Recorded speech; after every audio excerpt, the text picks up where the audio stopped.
반갑습니다. 타임 레버리지. 시간을 들여 막대한 수익으로 치환한다. 금일 컨텐츠 바로 시작하겠습니다.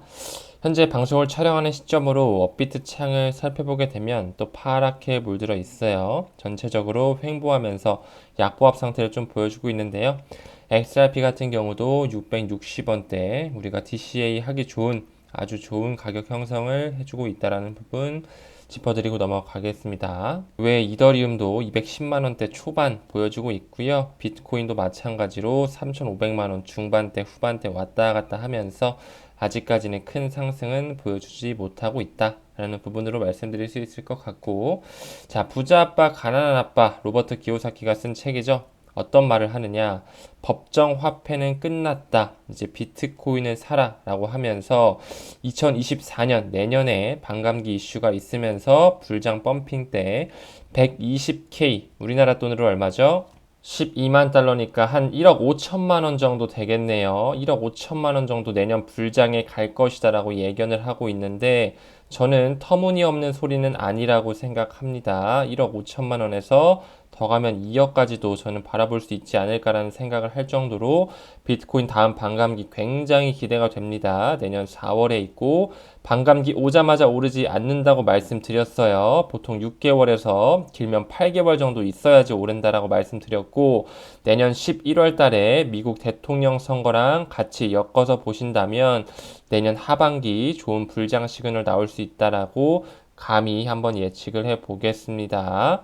부자 아빠 가난한 아빠 책 읽으신 분들 굉장히 많으실 것 같은데, 로버트 기요사키가 어떤 이야기를 했느냐, 투자는 위험한 것이 아닙니다. 투자를 배우지 않는 것이 오히려 더 위험한 일입니다. 우리는 계속적으로 투자, 이 암호화폐 시장에 몸을 담그면서 시장 형성이 어떻게 흘러가고 있는지, 어떤 이슈들이 나오면서 우리가 투자하고 있는 XRP, 비트코인 등등의 토큰들이 어떤 비전과 함께 미래로 나아가고 있는지 공부하고 있는 거잖아요. 투자는 위험한 것이 아니다라고 이야기를 했고, 성공하기 위해서는 리스크를 감당해야 합니다. 그리고 그 리스크를 감수할 때는 많은 실수가 따라옵니다. 그 지점에서 우리는 무언가를 배우고 실수로부터 학습한다라고 이야기하고 있습니다. 맞아요. 어떤 사람들은 뭐하러 암호화폐 투자하냐, 그냥 퇴직연금 넣고 적금 넣고 예금 넣으면 되는 거 왜 그렇게 무섭게 리스크를 감당하면서까지 투자를 하냐 라고 하겠지만, 투자는 위험한 것이 아니다라는 그런 용기도 필요할 것이며, 리스크를 감당하면서 우리는 실수하고 넘어지고 다시 일어서면서 보완을 반복하며 계속적으로 배우면서 좋은 수익률로 나아갈 수 있을 것이다 라는 말씀 좀 드리면서, 우리 모두 성공 투자할 수 있는 그날까지 파이팅 하셨으면 좋겠습니다. 저희는 좋은 투자, 가치 투자, 장기적인 투자를 잘 하고 있다라는 부분 말씀드리면서, XRP 가격, 좋습니다. 굉장히 낮은 가격에 있다라는 부분, 남들과 다른 방향으로 나아가면서 미래를 대비하고 있다라고 봐주시면 좋을 것 같아요. 다음 기사 한번 보게 되면, 교육이라든지 성별, 연령, 소득에 따른 일자리, AI로부터 일자리를 뺏길 공포감을 가지고 있는 사람들이 대졸자 5명 중에 1명 정도는 가지고 있다라고 지금 얘기가 나오고 있거든요. 블록체인, AI, 다음 4차 산업혁명의 중심이라고 말씀을 드렸고, 여러분 챗 GPT 써보셨죠? 정말 사람보다 어떻게 그렇게 똑똑할 수가 있나 신기할 따름인데, 시간이 지남에 따라 AI한테 내 일자리가 뺏길지 안 뺏길지 잘 한번 또 생각을 해볼 필요가 있을 것 같고, 우리는 그 부분에 있어서 나를 위한 일을 했으면 좋겠고 미래를 위한 투자 이어갔으면 좋겠다 라는 말씀 좀 드리고 넘어가겠습니다.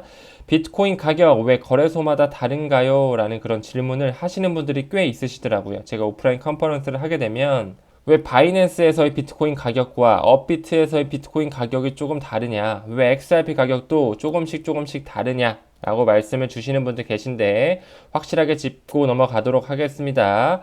대표적인 두 가지 이유 여기서는 이야기하고 있는데요. 잘 짚고 있더라고요. 첫 번째는 바로 유통되는 코인의 수량이 거래소마다 다르기 때문이에요. 바이낸스 거래소는 세계 최대 거래소고요. 업비트는 우리 국내 유저 대상으로 한 거래소잖아요. 확실히 물량 차이가 있을 수밖에 없다라는 부분에서 호재와 악재가 터졌을 때 가격 펌핑과 가격 하락이 다르게 나타날 수밖에 없어요. 예를 들어 A 거래소는 비트코인이 200만 개가 있다고 했을 때 B 거래소는 2,000개 뿐이 없어요. 그럴 때마다 악재라든지 호재가 발생했을 때 어떨까요? B 거래소 같은 코인은 더 큰 폭으로 하락할 수밖에 없다. 악재가 터졌을 때 물량 자체가 적어버리니까 더 크게 반응을 하는 거예요. 반대로 호재가 터졌을 땐 어떨까요? 더 크게 상승을 하겠죠? 이런 식으로 거래소마다 가지고 있는 물량이 다르기 때문에 가격 형성이 조금씩 다를 수 있다. 그렇기에 이렇게 유통량이 적으면 호가창만큼 얇게 형성이 되기 때문에 몇 개의 거래만으로도 시세가 크게 출렁이는 거다. 그렇기 때문에 우리나라 김치 프리미엄이란 용어까지 나왔죠. 줄여서 김프라고도 합니다. 이렇게 국내 거래소가 해외 거래소보다 시세가 높은 거를 이야기하는 거예요. 그게 왜 그러냐면 국내 거래소가 해외 거래소보다 물량이 좀 적기 때문에 호재가 터지면 국내에서 더 크게 터진다 라는 부분으로 말씀드릴 수 있고요. 두 번째 이유는 바로 이 가두리장이 대표적이죠. 소위 세력으로 불리는 거액 투자자들이 시장을 형성해서 급등이라든지 급하락을 만들어내는 것입니다. 가두리장 같은 경우는 우리 가끔씩 업비트 입출금 중단될 때 있잖아요. 그쵸? 입출금 중단된 상태에서 거래소에 내에 있는 물량으로만 매매할 수 있기 때문에 그럴 때마다 이제 거래량이 제한이 되겠죠.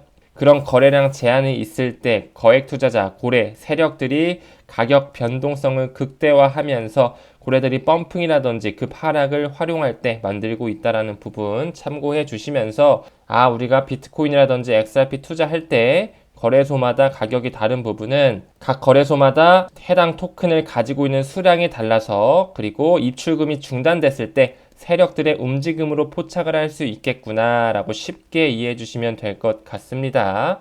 이제 곧 있으면 FOMC 회의가 열리죠. 금리 동결 전망 98% 하고 있는데 또 파월의 입에서 어떤 말이 나올지 시선이 집중되고 있습니다. 항상 말을 할 때마다 애매모호하게 시간의 지남에 따라 CPI, PPI 등등의 그런 지표를 통해서 고용지수 이런 부분을 통해서 앞으로 시장을 전망할 것이다. 아직까지는 확실하게 금리 동결을 하기에는 이르다. 조금 더 상황을 지켜볼 것이다 등등으로 굉장히 애매모호하게 말을 참 잘하죠. 이런 부분 또 어떻게 이야기가 나올지 한번 지켜볼 필요가 있을 것 같고요. 요즘에 굉장히 유가가 비싸졌어요. 그쵸? 여러분들 차 끌고 다니시는 분들은 잘 아실 겁니다. 기름값이 너무나 비싸져가지고 인플레이션이 대두가 되고 있는데 금리가 인상이 되는 건 또 아닌가 이런 우려도 슬슬 나오고 있습니다. 연일 국제 유가가 급등하면서 인플레이션이라든지 추가 금리 인상 우려 등의 부담으로 작용할 전망이 조금씩 나오고 있다. 하지만 일단 9월 달에는 금리 동결이 나올 것 같고 그 다음에 있을 11월, 12월 달에는 또 어떻게 인상이냐 동결이냐 갈지 지켜보면서 투자 이어가셨으면 좋겠습니다. XRP 이야기 좀 해볼까요? 리플의 엔지니어가 공개한 XRP 그리고 XRP 레저의 숨겨진 초능력 어떤 것들이 있는지 살펴보고 가겠습니다.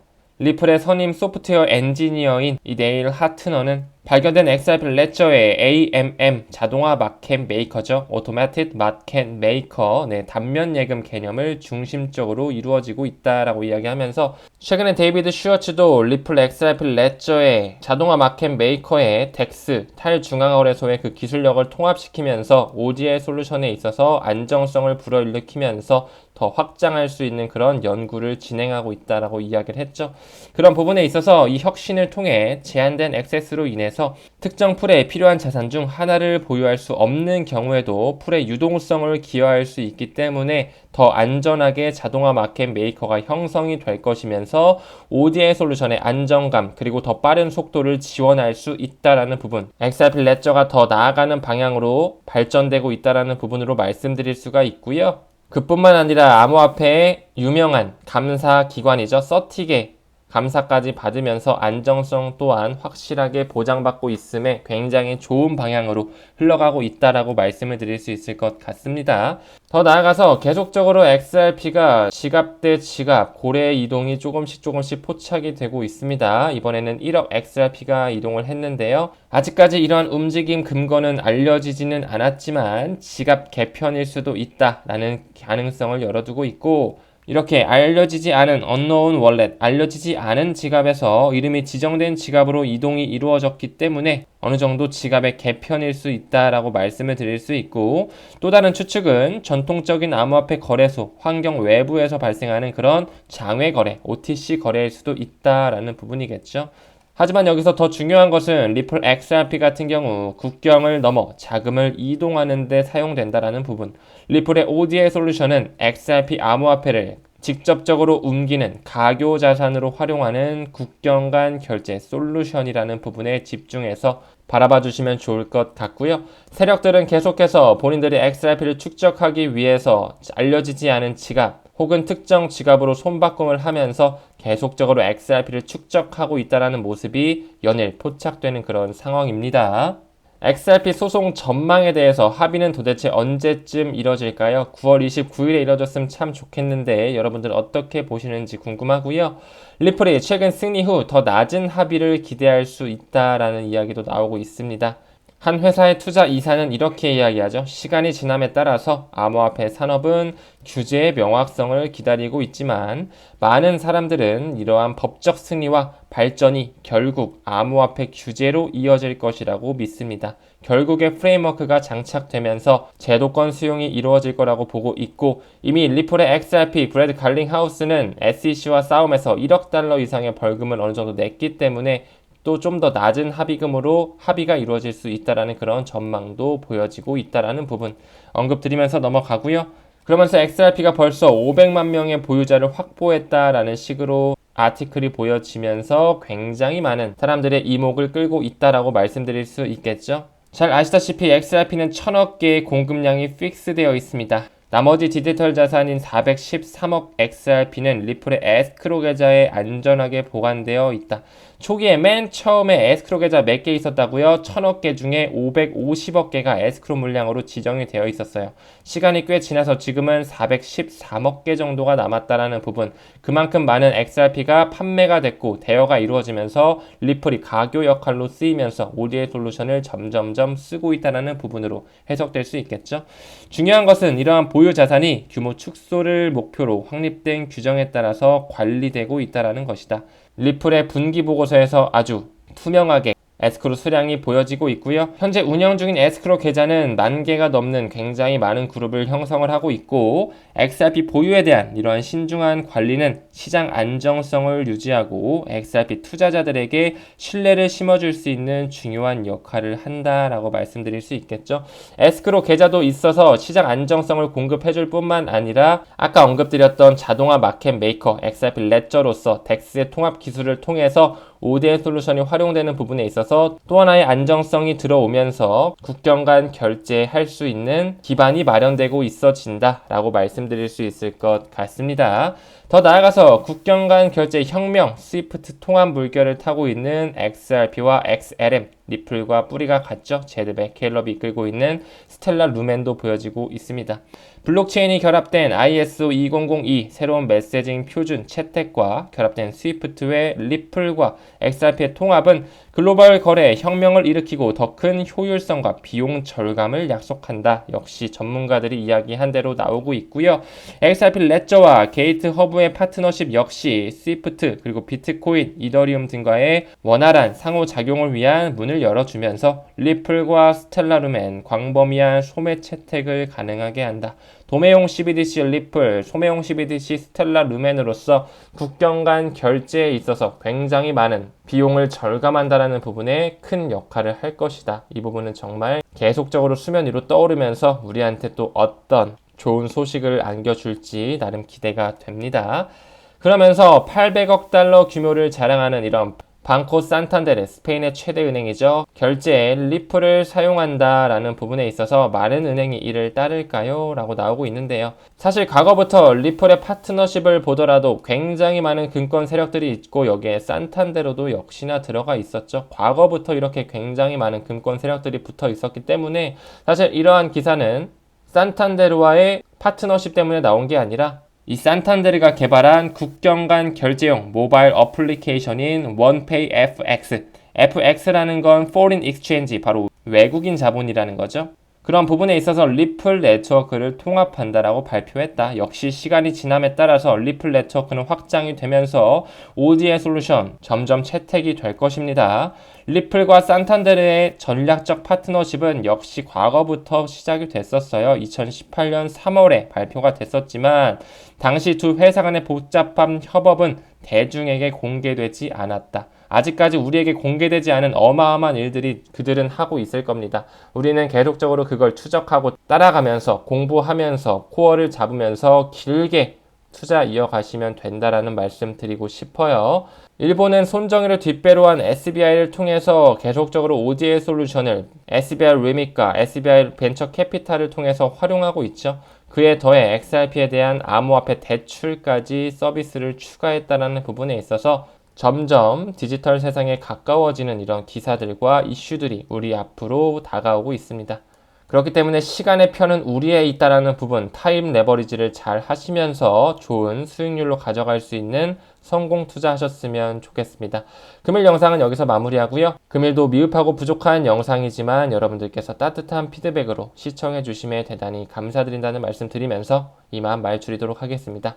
오늘도 화이팅 합시다. 감사합니다. 성투합시다.